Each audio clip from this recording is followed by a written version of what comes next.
Перед началом просмотра обязательно поставьте лайк и оставьте свой комментарий. Они нам очень важны.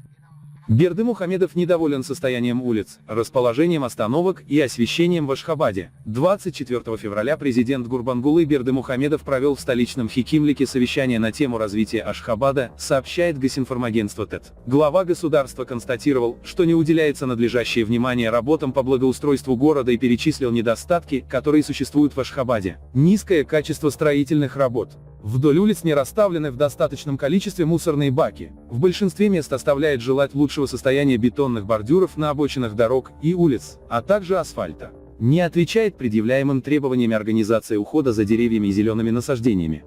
Не уделяется надлежащее внимание работам по благоустройству города, соблюдению порядка, санитарных норм и чистоты дорог внутри микрорайонов. Не продумано размещение остановок общественного транспорта, что создает неудобства для пассажиров и вместе с тем не лучшим образом отражается на облике города. В неположенных местах моют машины. Мало внимания уделяется созданию зеленых зон. Недостаточно строится спортивных и детских игровых площадок, а имеющиеся не ремонтируются, не создаются необходимые условия для комфортного и активного отдыха людей, в том числе детей, для занятий спортом. Неудовлетворительно ведутся работы в городских районах по превращению улиц, парков и скверов в тенистый сад. Оставляют желать лучшего протокольные дороги, так называют главные улицы города, по которым проезжает глава государства, Прим, основная часть которых расположена на территории Капитдакского этрапа.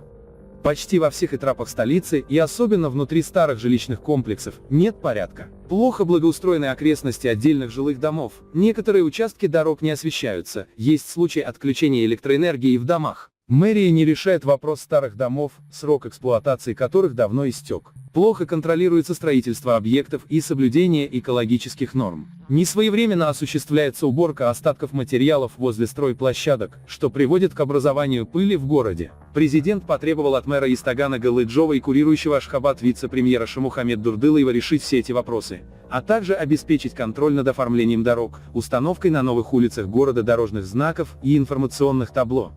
Гурбангулы Бердымухамедов отметил, что за все перечисленные недостатки чиновники несут персональную ответственность. Наш долг – сохранить высокий авторитет туркменской столицы как самого красивого и чистого города, комфортного для проживания людей. Поэтому мы должны еще более приумножить красоту Ашхабада и превратить его в великолепный город, символ эпохи, заявил глава государства.